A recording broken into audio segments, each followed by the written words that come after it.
La première fois que j'ai compris que la mort, elle existait, c'était pas un mot, c'était un vide. Un silence trop grand pour mon âge, un regard d'adulte qui fuyait, une phrase coupée en deux. On m'a dit « elle est partie ». Comme si partir, ça voulait dire revenir. Comme si la mort, c'était un voyage et pas une absence définitive.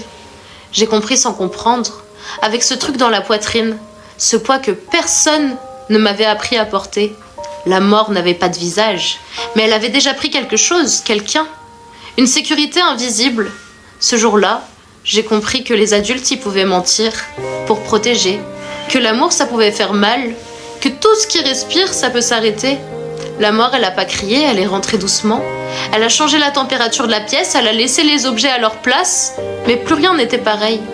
C'est là que j'ai compris que pour toujours, c'était fragile, que demain, c'était pas garanti, que les bras ils peuvent se refermer pour la dernière fois sans prévenir. Depuis, je regarde les gens autrement. Je m'attache fort et j'ai peur en même temps.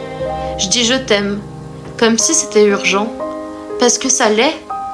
La première fois que j'ai compris que la mort elle existait, j'ai aussi compris que vivre c'était pas un acquis, mais un miracle discret, quotidien et éphémère. Et depuis ce jour-là, je vis avec cette vérité silencieuse. Aimer, c'est accepter de perdre, et pourtant, c'est continuer.